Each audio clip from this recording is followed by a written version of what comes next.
In my ongoing effort to inspire people to read more, I have also been told by a certain friend of mine that she was not going to read any of the book club books, but if I read them to her, she would listen to it. So, uh, I know that habits are something that take time to create and routine to create. And so, if you have the desire to create the habit of reading, but you aren't quite in the place yet where you're ready to like sit down with a book and create space for yourself or create space for it yourself, then you can start building the habit by listening to me read. And so I just started this book the other day. It is The Five People You Meet in Heaven by Mitch Albom. And I have heard of this book, but I just was gifted it. And so I just started reading it and I'm super enjoying it. So I thought this would be a great book to start with because it's not it doesn't seem so far like it's like super deep or anything. It's just a really good story. So here we go. It says chapter 1 is called The End. This is a story about a man named Eddie, and it begins at the end, with Eddie dying in the sun. It might seem strange to start a story with an ending, but all things are also beginnings. We just don't know it at the time. The last hour of Eddie's life was spent, like most of the others, at Ruby Pier, an amusement park by a great gray ocean. The park had the usual attractions: a boardwalk, a Ferris wheel, roller coasters, bumper cars, a taffy stand, and an arcade where you could shoot streams of water into a clown's mouth. It also had a big new ride called Freddy's Freefall, and this would be where Eddie would be killed in an accident that would make newspapers around the state. At the time of his death, Eddie was a squat, white-haired old man with a short neck, a barrel chest, thick forearms, and a faded army tattoo on his right shoulder. His legs were thin and vain now, and his left knee, wounded in the war, was ruined by arthritis. He used a cane to get around. His face was broad and craggy from the sun, with salty whiskers and a lower jaw that protruded slightly, making him look prouder than he felt. He kept a cigarette behind his left ear and a ring of keys hooked to his belt. He wore rubber-soled shoes. He wore an old linen cap. His pale brown uniform suggested a working man, and a working man he was. Eddie's job was maintaining the rides, which really meant keeping them safe. Every afternoon he walked the park, checking on each attraction from the tilt-a-whirl to the pipeline plunge. He looked for broken boards, loose bolts, worn-out steel. Sometimes he would stop, his eyes glazing over, and people walking past thought something was wrong. But he was listening. That's all. After all these years, he could hear trouble, he said, in the spits and stutters and thrumming of the equipment. With 50 minutes left on Earth, Eddie took his last walk along Ruby Pier. He passed an elderly couple. "Folks," he said, touching his cap. They nodded politely. Customers knew Eddie. At least the regular ones did. They saw him summer after summer, one of those faces you associate with a place. His work shirt had a patch on the chest that read, Eddie, above the word maintenance. And sometimes they would wave and say, "Hi, Eddie Maintenance," although he never thought that was funny. Today, it so happened, was Eddie's birthday. His 83rd. A doctor last week had told him he had shingles. Shingles? Eddie didn't even know what they were. Once, he was strong enough to lift a carousel horse in each arm. That was a long time ago. "Eddie! Take me, Eddie! Take me!" 40 minutes until his death. Eddie made his way to the front of the roller coaster line. He rode every attraction at least once a week, to be certain the brakes and steering were solid. Today was coaster day. The ghost coaster, they called this one, and the kids who knew Eddie yelled to get in the cart with him. Children liked Eddie, not teenagers. Teenagers gave him headaches. Over the years, Eddie figured he'd seen every sort of do nothing, snarl at you teenager there was. But children were different. Children looked at Eddie, who with his protruding lower jaw always seemed to be grinning like a dolphin, and they trusted him. They drew in like cold hands to a fire. They hugged his leg, they played with his keys. Eddie mostly grunted, never saying much. He figured it was because he didn't say much that they liked him. Now Eddie tapped two little boys with backward baseball caps. They raced to the cart and tumbled in. Eddie handed his cane to the ride attendant and slowly lowered himself between the two. Here we go, one boy squealed as the other pulled Eddie's arm around his shoulder. Eddie lowered the lap bar and clack, clack, clack, up they went. A story went around about Eddie. When he was a boy, growing up by this very same pier, he got in an alley fight. 5 kids from Pitkin Avenue had cornered his brother, Joe, and were about to give him a beating. Eddie was a block away, on a stoop, eating a sandwich. He heard his brother scream. He ran to the alley, grabbed a garbage can lid, and sent 2 boys to the hospital. After that, Joe didn't talk to him for months. He was ashamed. Joe was the oldest, the firstborn, but it was Eddie who did the fighting. Can we go again, Eddie? Please. 34 minutes to live.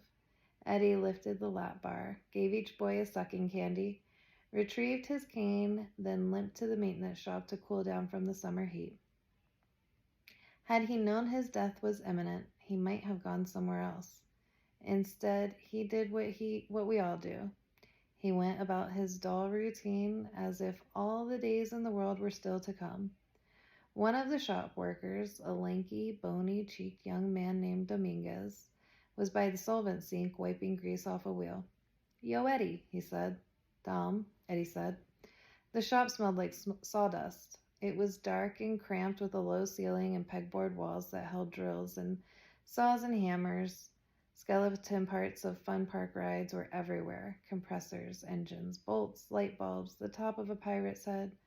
Stacked against one wall were coffee cans of nails and screws, and stacked against the other wall were endless tubes of grease. Greasing a truck, Eddie would say, required no more brains than washing a dish. The only difference was you got dirtier as you did it, not cleaner.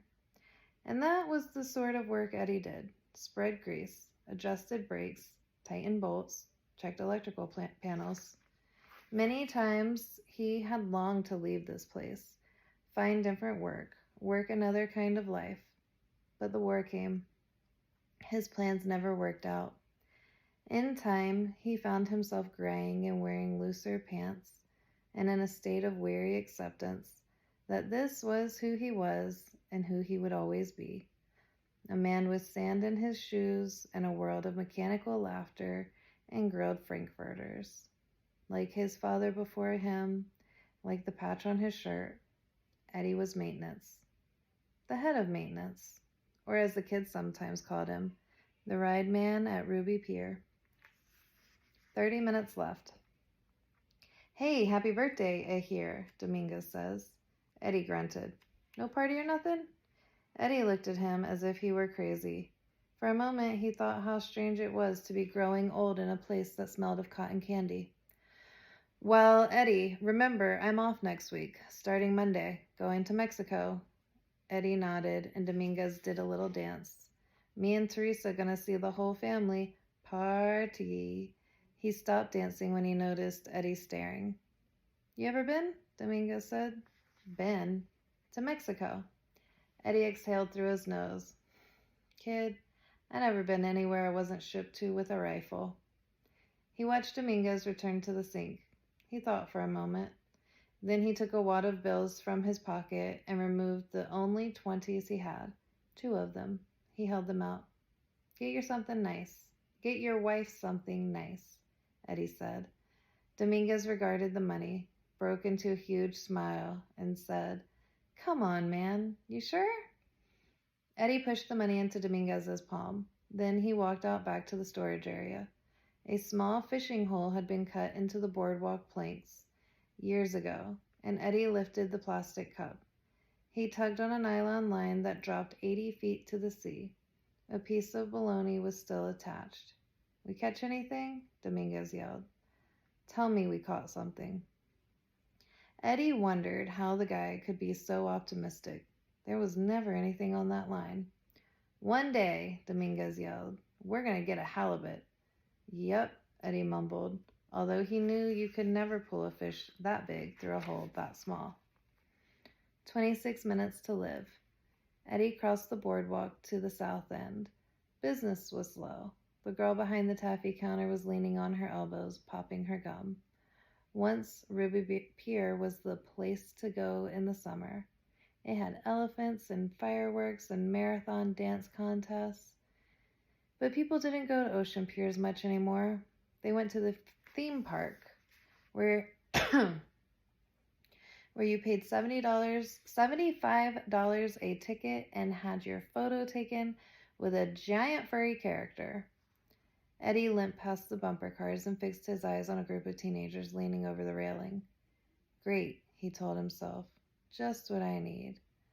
"Off," Eddie said, tapping the railing with his cane. "Come on, it's not safe." The teens glared at him. The car poles zipped with electricity. Zap, zap sounds.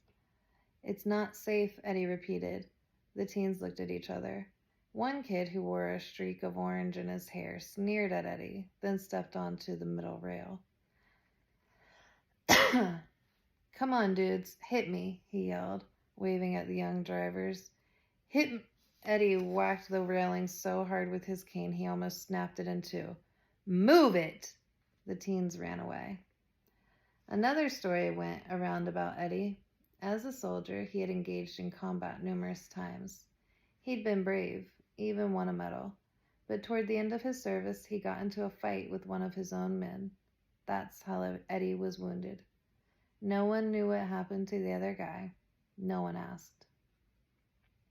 With 19 minutes left on Earth, Eddie sat for the last time in an old aluminum beach chair. His short, muscled arms folded like a seal's flippers across his chest. His legs were red from the sun, and his left knee still showed scars. In truth, much of Eddie's body suggested a survived encounter. His fingers were bent at awkward angles thanks to numerous fractures from assorted machinery. His nose had been broken several times in what he called saloon fights. His broadly jawed face might have been good-looking once, the way a prize fighter might have looked before he took too many punches.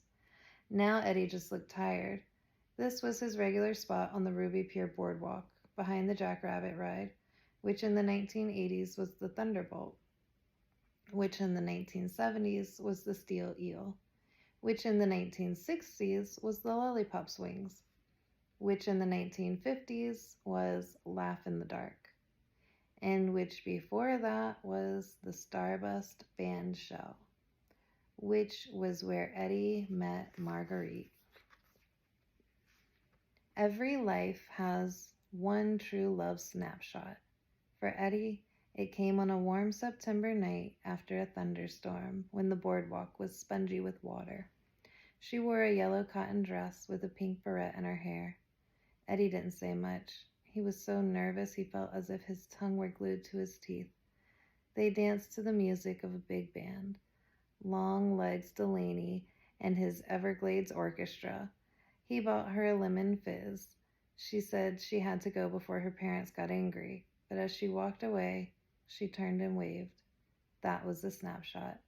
For the rest of his life, whenever he thought of Marguerite, Eddie would see that moment, her waving over her shoulder, her dark hair falling over one eye, and he would feel the same martyrial burst of love.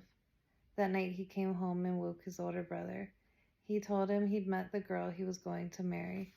"Go to sleep, Eddie," his brother groaned. Whoosh! A wave broke on the beach.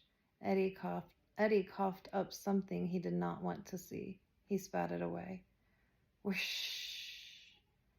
He used to think a lot about Marguerite. Not so much now. She was like a wound beneath an old bandage, and he had grown more used to the bandage. Whoosh. Was it shingles? Whoosh. 16 minutes to live. No story sits by itself. Sometimes stories meet at corners, and sometimes they cover one another completely, like stones beneath a river. The end of Eddie's story was touched by another seemingly innocent story. Months earlier, a cloudy night when a young man arrived at Ruby Pier with 3 of his friends. The young man, whose name was Nicky, had just begun driving and was still not comfortable carrying a keychain, so he removed the single car key and put it in his jacket pocket, then tied the jacket around his waist.